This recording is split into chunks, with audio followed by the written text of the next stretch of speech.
Ang aking buong katawan, manhid na at wala ng pakiramdam. Dahil siguro sa dami ng aking naranasan, kaya tila ba nalimot ng makaramdam. Dahil sa labis akong nasasaktan, ngayon palagi na lang tinatakasan ang pait na dulot ng nakaraan at pinipiling hindi pag-usapan. Akala ko ako'y manhid na, ngunit lahat ay nag-iba. Nang ika'y makilala na, heto at nagbago ako bigla. Nagising na lang ako isang umaga, sinisimulan ko na muling magsimula at bumabalik sa umpisa na may takot at puno ng kaba. Dahil nung una kitang makita, ang puso ko ay umurong bigla o nalilito na sa aking nadarama. Walang masabi ni isang salita. Hindi pa pala ako natauhan dahil matapos lahat ng napagdaanan, puso'y umaasa pa rin na muling mapagbigyan sa hinahanap na nawawalang pagmamahal.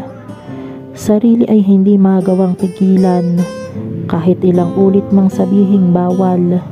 Sa sigaw ng puso ay walang laban dahil sa pag-ibig ito'y uhaw na uhaw. Alam mo ba nung dumating ka, ako ay nagbago bigla dahil lahat ay nag-iba nang ika'y makilala na. Pinili ko muling maniwala at bumalik sa umpisa o nalilito na sa nadarama.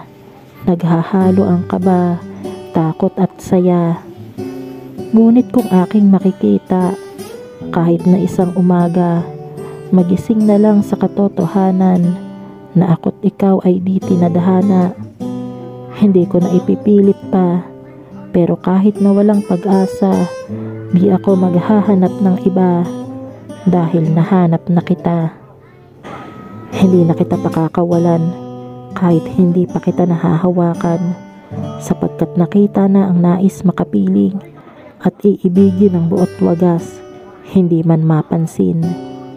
Sa takbo ng bawat sandali, hindi ko alam kung paano nangyari. Di ko mawari ang nilalaman ng puso kung ang tibok ba nito ay totoo. Dahil may kung anong hiwaga kapag ikaw ang kaharap.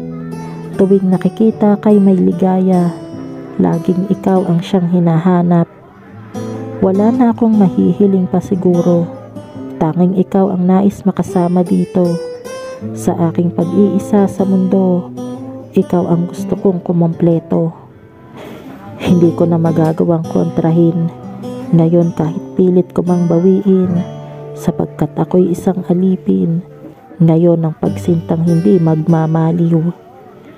Kung sakaling swertihin at kung ako'y palarin na ikaw ay maging akin, pangako ang pagsintay hindi magmamaliw.